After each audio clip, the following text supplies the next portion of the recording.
Military কমান্ডারের মতো behave করে বা ধর্মীয় যাজকরা যদি সামরিক কর্মকর্তাদের মতো বিহেভ করে, অথবা দেশের প্রফেসররা যদি রাজনীতিবিদ হয়ে যায়, শিক্ষাবিদরা, আর যদি দেশের সামরিক কর্মকর্তারা যদি আপনার ধর্মীয় যাজক বা ফিলোসফার বা স্কলার অথবা শিক্ষকের মতো যদি বয়ান দেওয়া শুরু করে, তাহলে তো সেই দেশের আসলে উন্নতি বা অ্যাডমিনিস্ট্রেশন সুন্দরভাবে দাঁড়ানোর কথা না। একটা দেশের সচিব যদি বা বিচারক যদি কোর্টে দাঁড়িয়ে তিনি যদি ধর্মের বয়ান দেন, তিনি যদি কোর্টের বিচারক যদি বলেন আপনি কীভাবে পা ধরে আপনি ধর্ষকের হাত থেকে নিজেকে বাঁচাবেন, তাহলে সেই দেশে আপনি কীভাবে বিচার আপনি আশা করবেন?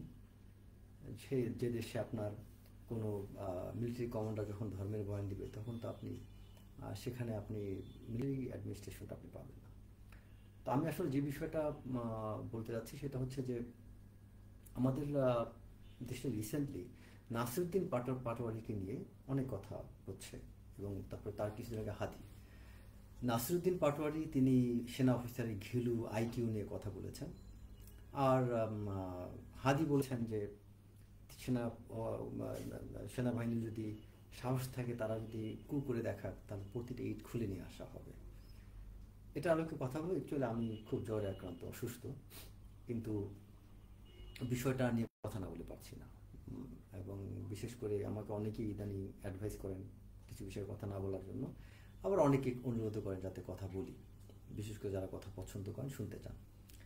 আমি এখন আসি নাসিরুদ্দিন শুনি।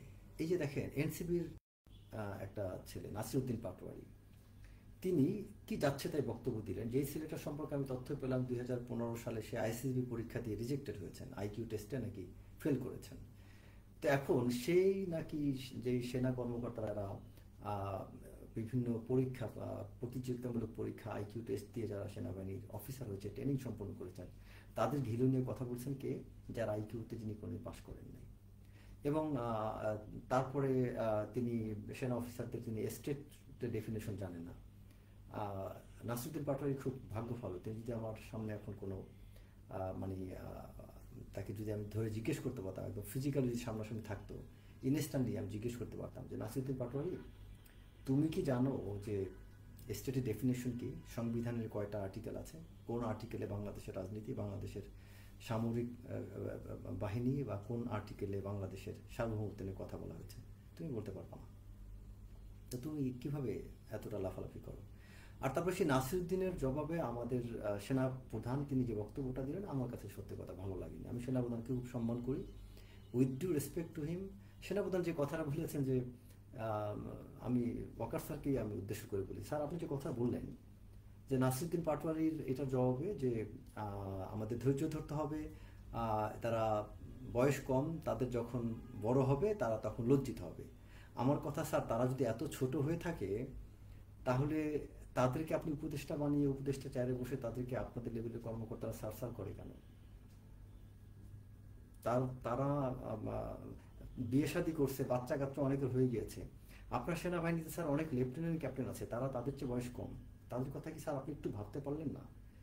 তরুণ সেনা কর্মকর্তাদের বুকে কতটা রক্তক্ষরণ হয়, আমি যেন ওয়াকার স্যারকে বলবো, স্যার আপনি সেনাবাহিনী কর্মকর্তা দরদ একটু দেখেন না। আপনি দেশের, আপনি যে ধর্মীয় যাজকের মতো দেশের বিভিন্ন মানুষের প্রতি আপনার সমবেদনা, এতটা মায়া মমতা আপনি দেখাচ্ছেন, সেনা কর্মকর্তাদের কষ্টটা কেন দেখতেছেন না? আজকে স্যার আপনার কিছু সিদ্ধান্তের কারণে আজকে পুরো সেনাবাহিনী বিভিন্নভাবে বিভক্ত হয়ে গিয়েছে। এই সেনাবাহিনীতে দেখেন স্যার বর্তমান অবস্থাটা কি? আজকে আমরা সেনা কর্মকর্তার বাইরে যারা কথা বলি তারা বেইজ্জতি হই, আমাদেরকে মানুষ অনেকে দালাল বলে। আমি অনেকবার, এই যে আমেরিকা থেকে লেফটেন্যান্ট কর্নেল মুস্তাফিজ স্যার, ওনার অনেকবার বকাঝকা খেয়েছি আমি, কিন্তু কিছু জায়গাতে আসলে ওনাকে আমি উত্তর দিতে পারি না। তো এই জায়গাটা হচ্ছে যে স্যার কিছু জায়গায় তো স্যার আপনার আসলে কিছু ভূমিকা রাখা উচিত ছিল। সব কিছু তো একেবারে আমরা জায়েজ বলতে পারি না। এই যে ইট খুলে নিয়ে যাবে, কেন এটা বলার সাহসটা কেন পাইল স্যার? কেন হাদির মতো ছেলে কেন এই কথা বলতে পারে? কেন বলতে পারে নাসিরুদ্দিন পাটোয়ারি যে সেনা অফিসার ঘিলু নাই, তারা গুলি করতে জানে না, তারা স্টেটের ডেফিনেশন জানে না? এসব কথা বলার সাহসটা স্যার কিভাবে এই নাসিরুদ্দিন পাটোয়ারির মতো মানুষ পায়? আপনার সেনাবাহিনীর যেসব যোগ্য কর্মকর্তারা আছে, তাদের কতটুকু কষ্ট লাগতে পারে স্যার, আপনি কি একটু ভাবতে পারলেন না?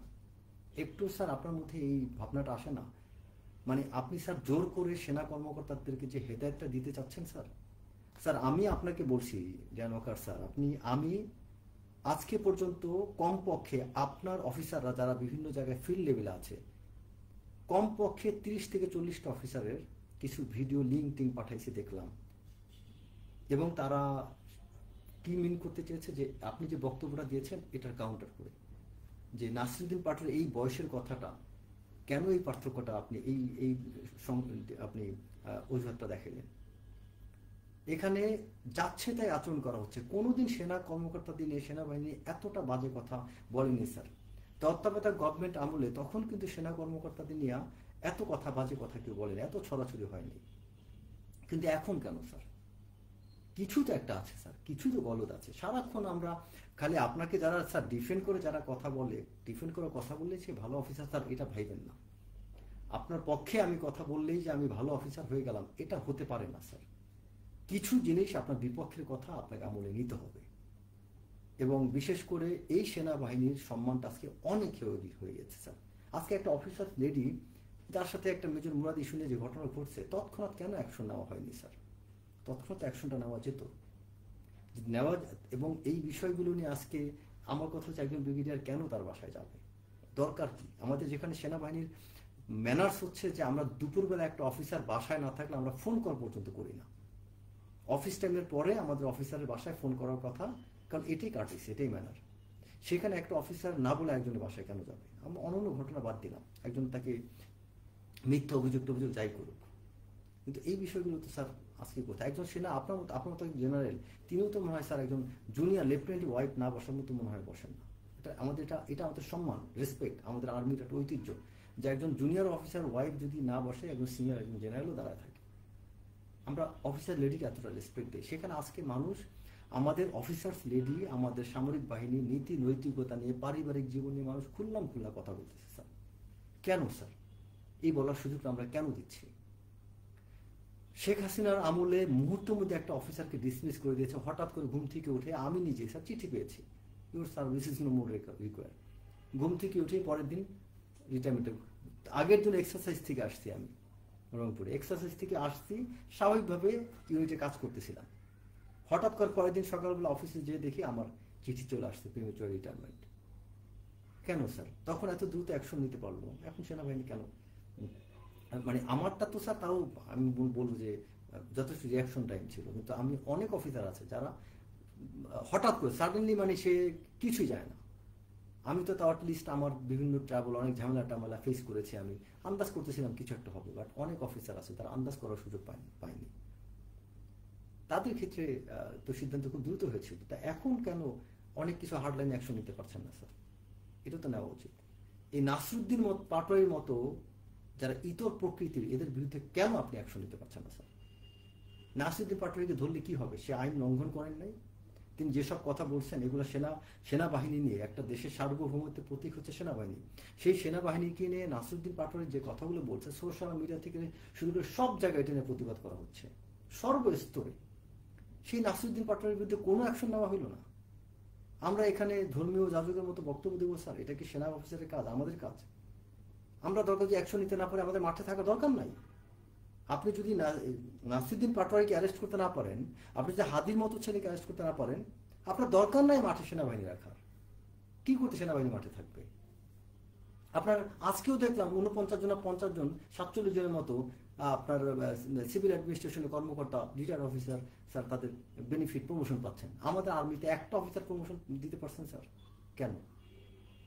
কেন আমাদের সেনাবাহিনীতে এখন পর্যন্ত একটা রিটায়ার্ড অফিসার বা সার্ভিং বঞ্চিত অফিসার আমরা দৃশ্যমান দেখতে পাচ্ছি না যে তারা তাদের ডিউ রেসপেক্ট, ডিউ তাদের পাওনাটা পাচ্ছেন না? তাহলে স্যার কি করতে আমাদের এই সেনাবাহিনী আছে? আমাদের লাভটা কি হচ্ছে স্যার? আমাদের সেনাবাহিনী আজকে মানুষ অস্বীকার করতেছে আমাদের অবদান। যেই সেনাবাহিনী আন্দোলনের সময় সবচেয়ে বড় টার্নিং পয়েন্ট ছিল, সবচেয়ে বড় টার্নিং পয়েন্ট ছিল গত 2024-এর 3 আগস্ট, যেদিন আপনি জুনিয়র অফিসারদের সাথে কথা বলেন। সবচেয়ে বড় টার্নিং পয়েন্ট। রিটায়ার্ড অফিসাররা রাস্তায় নামার পরে মানুষ মনোবল পেয়েছিল। সবচেয়ে বড় টার্নিং পয়েন্ট ছিল আমাদের রিটায়ার্ড অফিসারদের অবদান। আজকে সেই অফিসারগুলোর দিকে কাটা ছোড়াছুড়ি হচ্ছে স্যার। সেই অফিসারগুলো আজকে ক্ষতিগ্রস্ত হচ্ছে, তাদের একটা অফিসার প্রমোশন পাচ্ছে না, তাদের কোনো কিছু হয়নি। সিভিল একজন কর্মকর্তা এত কিছু পাচ্ছে, আপনি সেনা, একটা জিনিস কি স্যার, একটা কথা আছে যে মানে শাসন করা তারই সাজে সোহাগ করে, যে আপনি সেনাবাহিনীর প্রতি প্রপার ওনারশিপ থাকলে আপনি শাসন করতে পারবেন স্যার, প্রপার ওনারশিপ না থাকলে আপনি শাসন করতে পারবেন না। এই সেনাবাহিনীকে সত্যি কথা, আপনার অভিজ্ঞ অনেক বেশি ভালো জানেন, আমি মনে করি এই সেনাবাহিনীকে আমাদের মান সম্মান রক্ষা করার সময় আসলে সত্যি কথা আমরা আমরা রক্ষা করছি না, সেনাবাহিনীটা নষ্ট হয়ে যাচ্ছে দিন দিন। এবং সেনাবাহিনী শুধু আমরা সেনা অফিসাররা না, আমাদের আত্মীয় স্বজন যারা আছে, বন্ধু বান্ধব যারা আছে, যারা সেনাবাহিনীকে ভালোবাসে, তারাও কিন্তু ক্ষতবিক্ষত হচ্ছে। আজকে নাসিরউদ্দিন পাটোয়ারির মতো মানুষের কথায় কিছু না করা মানে আমরা মেনে নিচ্ছি যে আমরা ঘিলুলেস। নাসিরউদ্দিন পাটোয়ারির একটা কথাকে মেনে নেওয়া মানে আমরা ঘিলুলেস। কেন আমরা নাসিরউদ্দিন পাটোয়ারির উত্তরটা দিতে পারছি না? কে নাসিরউদ্দিন পাটোয়ারি? তার তার তার এখানে সেনাবাহিনী কিনা কথা বলে, সে আন্দোলন করছে, ঠিক আছে, সেনাবাহিনী না নাসিরউদ্দিন পাটোয়ারির কথা বলার কে? সে বাংলাদেশে কোনো সরকারি কর্মকর্তা ছিল? তার বাংলাদেশে আন্দোলন ছাড়া কোথায় তার অবদান? এই আদার দিন আন্দোলন, আন্দোলন তো অনেকেই অনেকভাবে করতে পারে।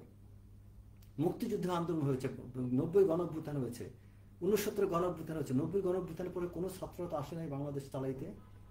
90 গণঅভ্যুত্থানের পরে কোনো ছাত্র তো এরকম বেয়াদবি করে নাই। আজকে এই 5 আগস্টের পরে ছাত্ররা কেন বেয়াদবি করতেছে? ছাত্ররা কেন মব জাস্টিস করছে? সেনাবাহিনীর ভূমিকাটা কি স্যার? কেন সেনাবাহিনী কঠোর হস্তে সেটা দমন করতে পারেন নাই? খালি শেখ হাসিনার সময়, শেখ হাসিনার সময় কি মানে ছাত্রদেরকে আমরা আমরা তখন রাইট কজে আমরা ছাত্রদের সাথে ছিলাম, কিন্তু রং কজে কেন আমরা ছাত্রদের সাথে থাকবো? কেন? আবার যে জায়গাটা আমাদের ছাত্রদের সাথে থাকা উচিত সেটা থাকবো, অবশ্যই থাকা উচিত। ছাত্ররা আমাদের প্রতিদ্বন্দ্বী না, তারা আমাদের দেশের একটা অংশ। কিন্তু আমরা, আমার মনে হয় সেনাবাহিনী মানে মিলিটারি ফোর্স যেরকম বিহেভ করার কথা আমরা সেটা মনে হয় করছি না। সেনাবাহিনী এখানে ধর্মীয় যাজক হলে সেটা মানাবে না, সেনাবাহিনী এখানে পণ্ডিত হলে মানাবে না, সেনাবাহিনী এখানে ফিলোসফার হলে মানাবে না, সেনাবাহিনী এখানে শিক্ষক হলে মানাবে না। সেনাবাহিনীর কাজ শিক্ষকতা না, সেনাবাহিনীর কাজ স্কলারগিরি করা না। সেনাবাহিনীর কাজ হচ্ছে একটা শক্ত অ্যাডমিনিস্ট্রেশন, কমান্ড, লিডারশিপ এস্টাবলিশ করা।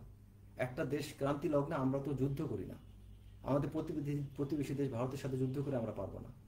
তারা আমাদের সেনাবাহিনী কোন কাজে লাগবে স্যার? আমাদের সেনাবাহিনীতে কাজে লাগাতে হবে এই দেশ গড়ার। আমাদের দেশের যখন এই 5 আগস্ট পূর্বে শেখ হাসিনার সরকার যখন বাংলাদেশের সিভিল অ্যাডমিনিস্ট্রেশনটা যখন ভেঙে পড়েছে, পুলিশ যখন ভেঙে পড়েছে, তখন উচিত ছিল এই সেনাবাহিনীটাকে অনেক কিছু দায়িত্ব নেওয়া। যখন দেখলাম উপদেষ্টারা অনেক ভালো কাজ ঠিক মতো করছে না, তখন সেনাবাহিনী কিন্তু অনেক সেই তত্ত্বাবধায়ক গভর্নমেন্ট সময়ের মতো করে অনেক দায়িত্ব নিতে পারত।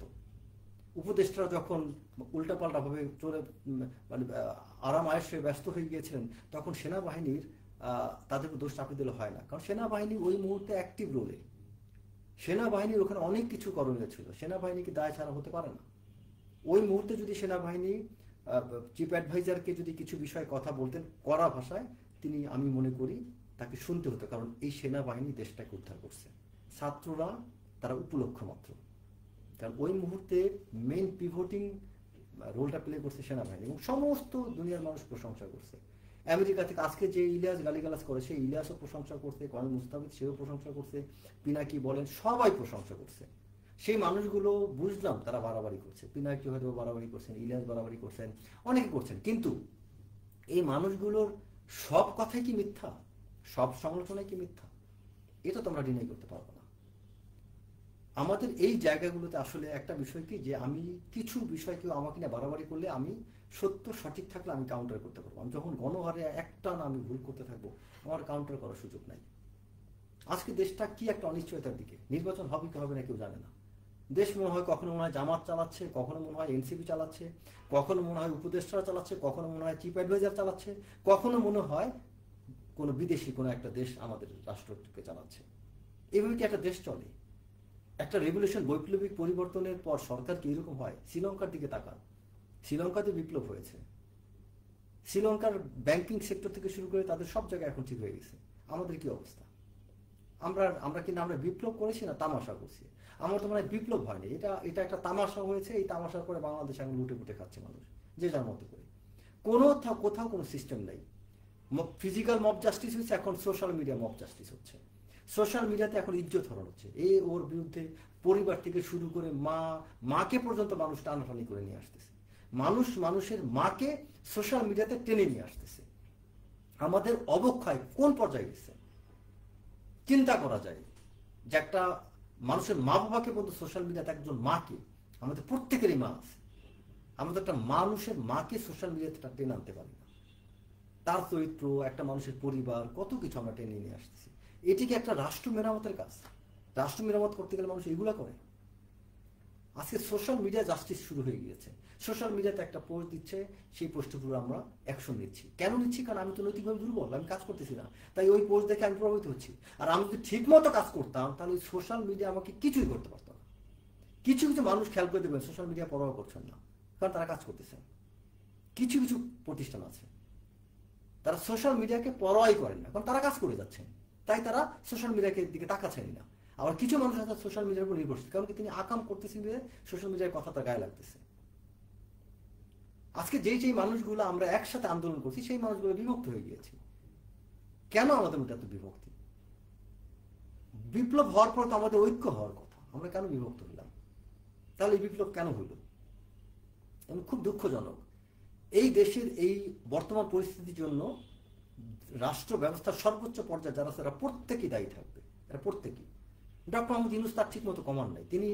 তিনি হতে পারেন একজন বিশ্ব স্কলার, কিন্তু তিনি অর্থনীতিবিদ হয়ে তিনি একটা দেশের রাজনীতি, দেশের অভ্যন্তরীণ শৃঙ্খলা, দেশের প্রশাসনিক কিছু বিষয়গুলো তিনি বুঝতেছেন না। রাজনীতি তো টোটালি বুঝতেছেন না। একটা পলিটিক্যাল পার্টিগুলোর সাথে একটা অ্যালাইনমেন্টে নিয়ে আসা তাদেরকে, তিনি অনেকগুলো জায়গায় ব্যর্থ হয়েছেন। উপদেষ্টারা কি চলতেছে, হাঁস নিয়ে সোশ্যাল মিডিয়ায় গত এক সপ্তাহ ধরে তোলপাড়। তিনি নীলায় হাঁসের মাংস খাবেন না ওয়েস্টিনে হাঁসের মাংস খাবেন, এটা নিয়ে আলোচনা হচ্ছে। মানে আপনারা এই যাদেরকে উপদেষ্টা বানিয়েছেন, এই বাচ্চা পোলা বানিয়ে এদেরকে পারতেন না কোনো উপদেষ্টা, যোগ্য ব্যক্তিকে উপদেষ্টা বানিয়ে তার বিশেষ সহকারী বানাইতে? তারা কাজ শিখতো তাদের কাছে থেকে, তাদেরকে সরাসরি উপদেষ্টা বানাই দিয়েছে। কি দরকার ছিল এদেরকে সরাসরি উপদেষ্টা বানানো? বাংলাদেশের যোগ্য লোকের অভাব হয়েছিল। ডক্টর মোহাম্মদ ইউনূস যাকে চিনতেন তাকে একটা জায়গায় বসাইছেন। তিনি যাকে চিনতেন তিনি যোগ্য, ইউনূস সাহেব যাকে চিনতেন না তিনি অযোগ্য। What is this?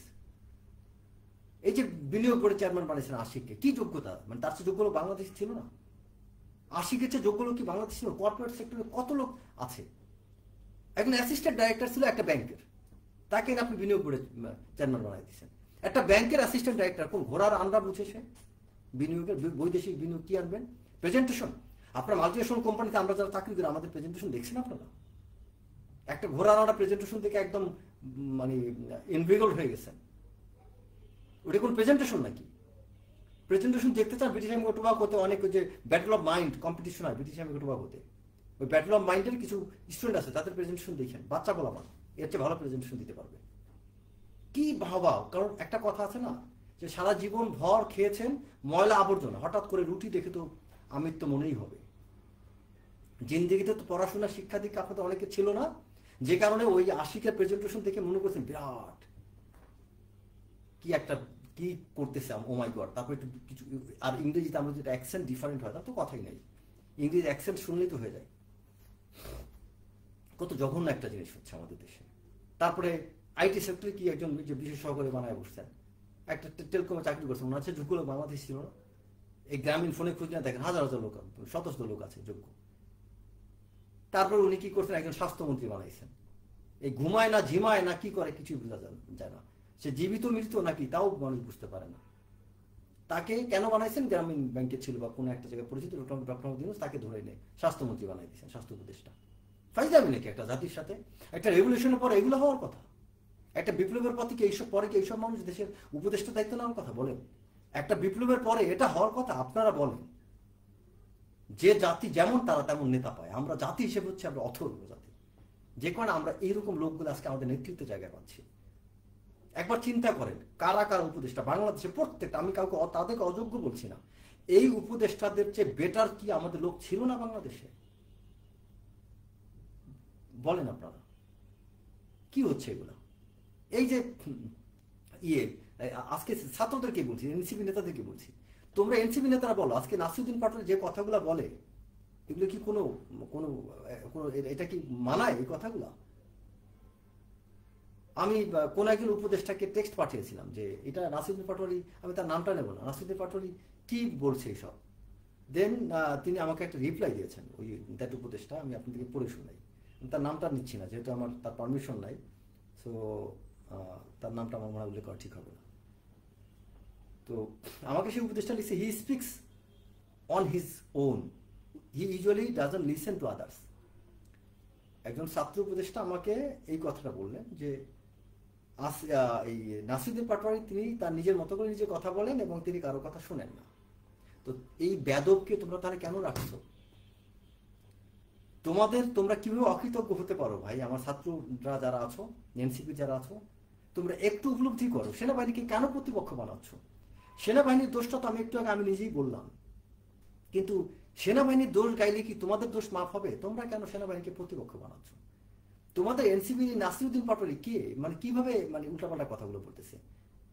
কে যেন একজনে বললাম যে নাসিরুদ্দিন কিছুক্ষণ আগে, ওরা দেখলে মনে হয় ও নাকি কি খায়। যাই হোক, আমি ব্যক্তিগতভাবে আক্রমণ করতে চাই না, বাট যাই হোক, এই নাসিরুদ্দিন পাটোয়ারি আমি তার উদ্দেশ্যে বলবো, প্লিজ নাসিরুদ্দিন পাটোয়ারি, সুন্দরভাবে কথা বললে ভাই তুমি ছোট হবে না। তুমি যেভাবে কথা বললো নাসিরুদ্দিন পাটোয়ারি, এই কথায় তুমি ভাইরাল হতে পারবে, আর কিছু না। তোমার কথার অর্থ মানুষের কাছে কিন্তু গ্রহণযোগ্য না। তুমি সেনাবাহিনীর প্রতি অসম্মানজনক কথাবার্তা বলো। তুমি নাসিরুদ্দিন পাটোয়ারি তোমার কি এমন যোগ্যতা আছে আমাকে জানাও, আমাদের সবাইকে জানাও। তুমি কোন সেনা কর্মকর্তার চেয়ে তোমার বেটার ঘিলু আছে, তুমি একটু টেস্ট দাও। নাসিরুদ্দিন পাটোয়ারি তোমার মতো 10 জনকে ডেকে এনে আমার একটা সেকেন্ড লেফটেন্যান্টের সাথে তুমি আইকিউ টেস্টে পারবা না, একজনের সাথে। ফিজিক্যাল ফিটনেস বলো, মেন্টাল ফিটনেস বলো, কোনোটা দিয়ে তুমি নাসিরুদ্দিন পাটোয়ারি পারবা না। বাট তুমি কি সুন্দর করে বলে ফেললা সেনাবাহিনী ঘিলু নাই। ঘিলু তো তোমার নাই নাসিরুদ্দিন পাটোয়ারি। তোমার যদি ঘিলু থাকতো, তুমি তাহলে এতটা অর্বাচীন অসৌজন্যমূলক মন্তব্য করতে পারতা না। তোমাকে মানুষ হাসে তোমার দিক তাকিয়ে। তোমার এই বক্তব্য তোমাকে পরিষ্কার করে সিগনিফাইজ করে যে তুমি নাসিরুদ্দিন পাটোয়ারি মানসিকভাবে সুস্থ নাও, অথবা তুমি যদি সুস্থ হয়েও থাকো কিছুটা, সেক্ষেত্রে তোমার হয়তো স্ট্রেসের কারণে তোমার অবস্থাটা তুমি ভারসাম্য হারিয়ে ফেলছো, এবং অথবা তোমার মধ্যে কোনো একটা গোল আছে যে তুমি ভাইরাল হতে চাও।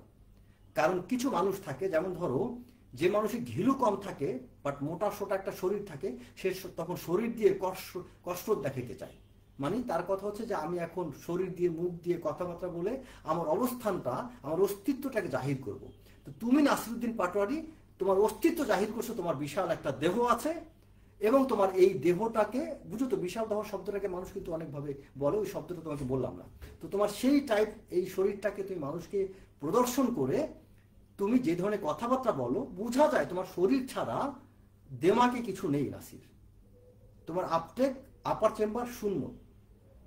ওই যে তোমারই একজন তোমাদের সাথে আন্দোলনের একদম তোমাদের কাছাকাছি একজন একটা কথা বলছে, এবং আমি তোমাদের সমপর্যায়ের অনেকের সাথে কথা বলছি তোমার ব্যাপারে। আমি হাসনাতকে একদিন জিজ্ঞেস করেছি, তোমাদের যারা সমন্বয়ক যারা আছেন সিনিয়র পর্যায়ে, তোমার পর্যায়ে আমি 4-5 জনের সাথে কথা বলছি। তোমার সাথে কারো ভালো সম্পর্ক নেই। তুমি তো তোমার টিমে ঐক্য নেই নাসিরুদ্দিন। তোমার টিমের যারা আছে তারাই তো তোমাকে সম্মান করে না। তোমার শরীর স্বাস্থ্য দেখে কিছু বাচ্চা বলা পর তোমার সামনে হ্যাঁ রাইট বলছেন, হ্যাঁ রাইট করতে থাকেন, কিন্তু আসলে কিন্তু তোমাকে সম্মান করে না কেউ। Nasiruddin, you are just boycotted in NCP.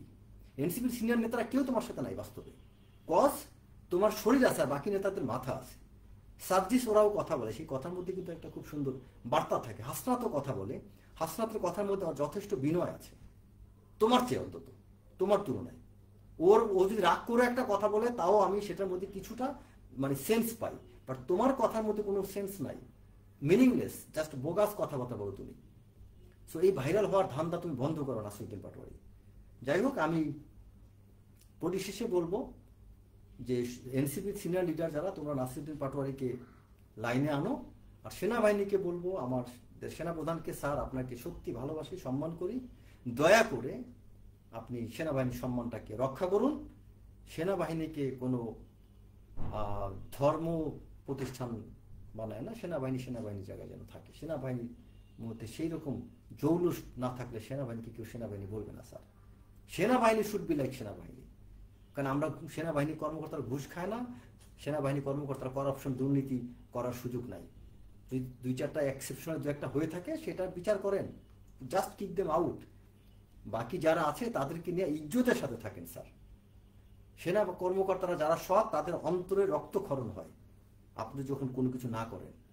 আমি স্যার জুনিয়র অফিসারদের অনেকের মনোভাব, অনেকের কথা কিছুটা জানতে পারি, এই জন্য বললাম সত্যি স্যার, ভিতরে অফিসাররা কষ্ট পাচ্ছে। 3rd আগস্ট আপনি যখন অফিসারদেরকে অনেক বড় মন বড় করে দিয়েছিলেন, 5th আগস্ট যখন আরো মন বড় করে দিয়েছিলেন, আপনি কিন্তু আজকে অফিসারদের মন ছোট করে দিচ্ছেন। বিশেষ করে আপনার এই অতি সহনশীলতা, আমার মনে হয় না স্যার মহাত্মা গান্ধীর পলিসি আপনার ফলো করা উচিত। সবাই ভালো থাকবেন। আসসালামু আলাইকুম।